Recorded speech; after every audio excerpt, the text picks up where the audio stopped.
दिव्य वचन जीवन वचन दिव्य वचन जीवन वचन।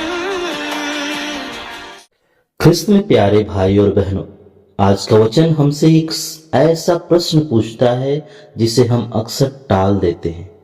यदि आज ईश्वर आपसे कहे पवित्र बनो, तो आपका उत्तर क्या होगा? क्या आप सोचेंगे यह तो मेरे बस की बात नहीं, या आप कहेंगे प्रभु मुझे रास्ता दिखाइए? आज का पहला पाठ और सुसमाचार हमें बताएंगे कि पवित्र बनना उतना कठिन नहीं है जितना हम समझते हैं।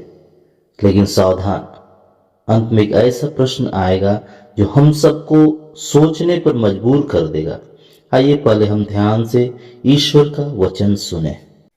पहला पाठ लेवी ग्रंथ अध्याय 19 पत्र संख्या 1 से 2 और 11 से 18। प्रभु मूसा से बोला, इस्राएलियों के सारे समुदाय से यह कहो, पवित्र बनो, क्योंकि मैं प्रभु तुम्हारा ईश्वर पवित्र हूँ। चोरी मत करो, झूठ मत बोलो और अपने पड़ोसी को धोखा मत दो। अपने ईश्वर का नाम अपवित्र करते हुए मेरे नाम की झूठी शपथ मत लो। मैं प्रभु हूँ। तुम न तो अपने पड़ोसी का शोषण करो और न उसके साथ किसी प्रकार का अन्याय। अपने दैनिक मजदूर का वेतन दूसरे दिन तक अपने पास मत रखो। तुम न तो बहरे का तिरस्कार करो और न अंधे के मार्ग में ठोकर लगाओ, बल्कि अपने ईश्वर पर श्रद्धा रखो। मैं प्रभु हूँ। तुम न्याय करते समय पक्षपात मत करो। तुम न तो दरिद्र का पक्ष लो और न धनी का मन रखो। तुम निष्पक्ष होकर अपने पड़ोसी का न्याय करो। तुम न तो अपने लोगों की बदनामी करो और न अपने पड़ोसी को प्राणदंड दिलाओ। मैं प्रभु हूँ।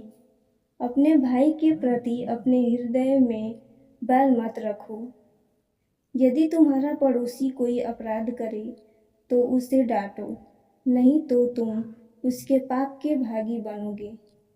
तुम न तो बदला लो और न अपने देश भाइयों से मनमुटाव रखो। तुम अपने पड़ोसी को अपने समान प्यार करो। मैं प्रभु हूँ। यह प्रभु की वाणी है। ईश्वर को धन्यवाद।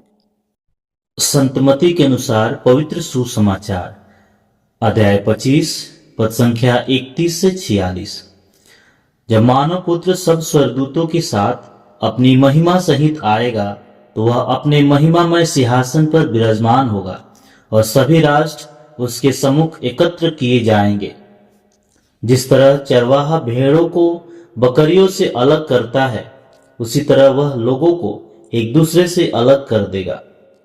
वह भेड़ों को अपने दाएं और बकरियों को अपने बाएं खड़ा कर देगा।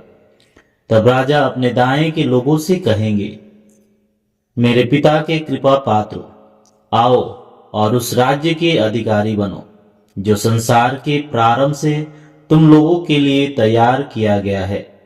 क्योंकि मैं भूखा था और तुमने मुझे खिलाया, मैं प्यासा था और तुमने मुझे पिलाया, मैं परदेसी था और तुमने मुझको अपने यहाँ ठहराया, मैं नंगा था और तुमने मुझे पहनाया, मैं बीमार था और तुम मुझसे भेंट करने आए, मैं बंदी था और तुम मुझसे मिलने आए।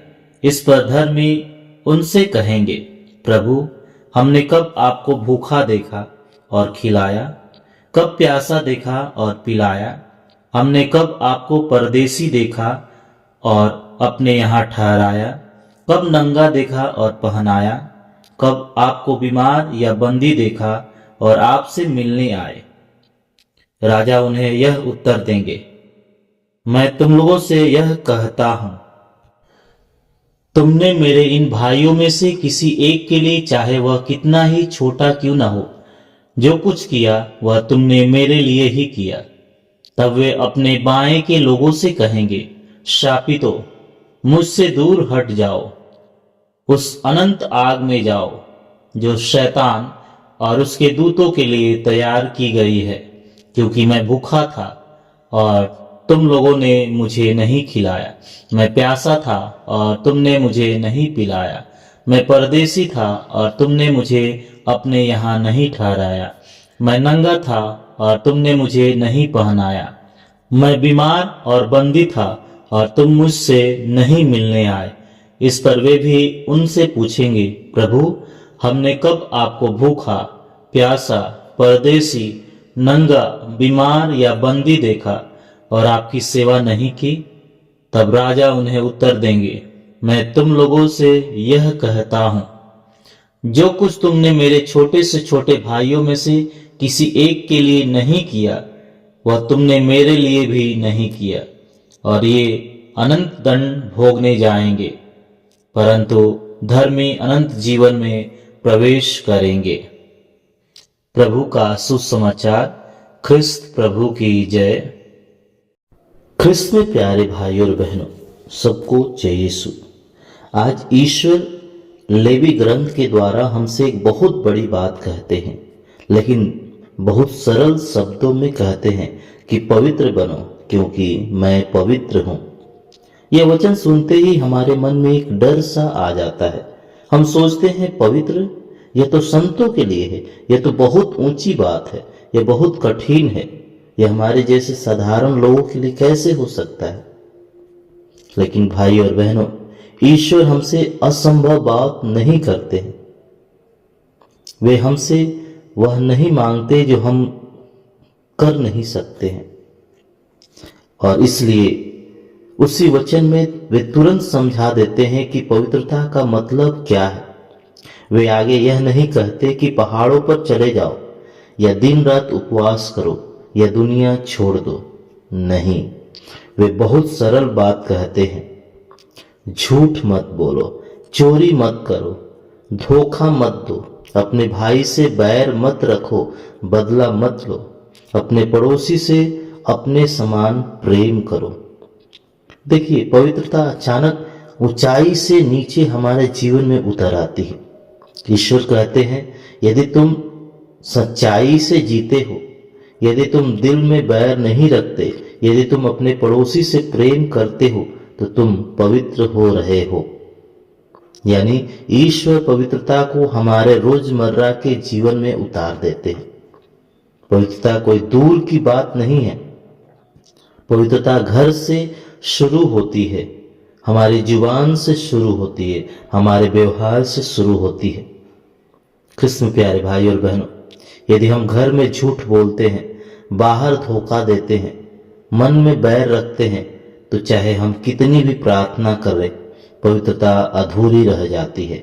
और यहीं से आज सुसमाचार में हमें एक कदम और आगे ले जाते हैं।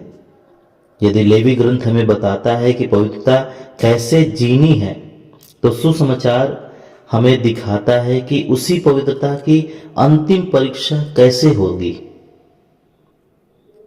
सुसमाचार में यीशु एक बहुत गंभीर दृश्य हमारे सामने रखते हैं, अंतिम न्याय का दृश्य। वे कहते हैं कि एक दिन सब लोग उनके सामने खड़े होंगे, और उस दिन प्रश्न यह नहीं होगा कि तुमने कितनी बार उपवास किया, प्रश्न यह नहीं होगा कि तुमने कितनी बार प्रार्थना की, बल्कि वे पूछेंगे, मैं भूखा था, क्या तुमने मुझे खाना दिया? मैं प्यासा था, क्या तुमने मुझे पानी पिलाया? मैं बीमार था, क्या तुम मुझसे मिलने आए? मैं कैदी था, क्या तुमने मेरा हाल पूछा? देखिए, जो पवित्रता लेवी ग्रंथ में घर से शुरू हुई थी, अब वही पवित्रता यहां जरूरतमंद के पास पहुंच गई है। पहले कहा गया था, झूठ मत बोलो, बैर मत रखो, और अब सुसमाचार में कहा जा रहा है, प्रेम को कर्म में बदलो। यानी जो पवित्रता दिल के अंदर शुरू हुई थी, वही अब हाथों और पैरों से दिखाई देनी चाहिए। कृष्ण प्यारे भाई और बहनों, यीशु यह नहीं पूछते कि तुमने कितने भजन गाए, वे यह नहीं पूछते कि तुमने कितनी लंबी प्रार्थना की, वे पूछते हैं, क्या तुमने प्रेम किया? और यहीं पर दोनों पाठ एक साथ मिल जाते हैं। लेवी ग्रंथ कहता है अपने पड़ोसी से प्रेम करो, और सुसमाचार कहता है वही प्रेम अंतिम दिन में मापदंड बनेगा। इसका अर्थ है पवित्रता केवल अंदर की भावना नहीं बल्कि बाहर का जीवन भी है।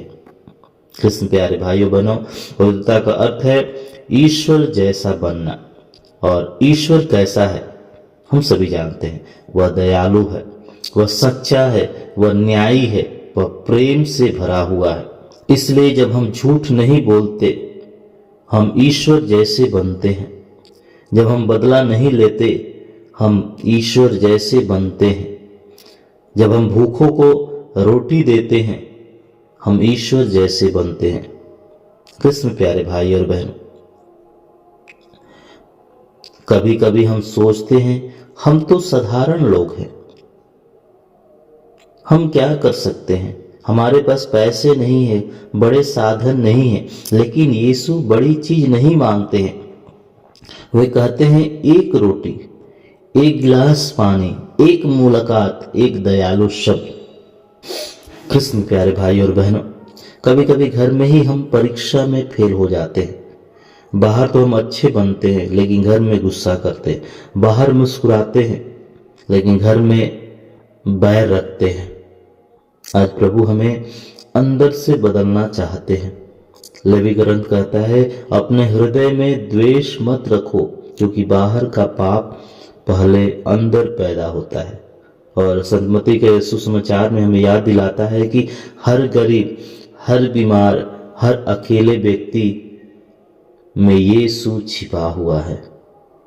जब हम उनकी मदद करते हैं तो हम केवल इंसान की सेवा नहीं करते, हम मसीह की सेवा करते हैं। प्यारे भाई और बहनों, जरा सोचिए, यदि आज यीशु हमारे दरवाजे के पास खड़े हैं, क्या हम उन्हें अंदर बुलाएंगे या कहेंगे मेरे पास समय नहीं है? लेकिन सच्चाई यह है कि वह रोज हमारे आसपास आते हैं, किसी गरीब के रूप में, किसी बीमार के रूप में, किसी दुखी पड़ोसी के रूप में।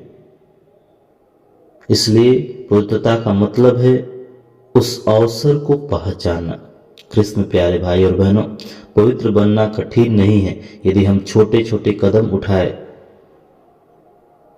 इसलिए आज से हम निश्चय करें, हम झूठ नहीं बोलेंगे, हम किसी से बैर नहीं रखेंगे, हम जहां तक हो सके किसी जरूरतमंद की मदद करेंगे।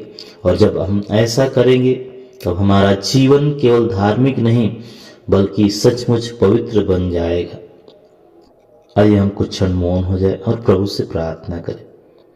प्रभु, हमें ऐसा हृदय दे जो सच्चा हो, ऐसी आंखें दे जो जरूरतमंद में तुझे देख सके, और ऐसे हाथ दे जो प्रेम को कर्म में बदल सके, क्योंकि सच्ची पवित्रता मंदिर से नहीं दिल से शुरू होती है।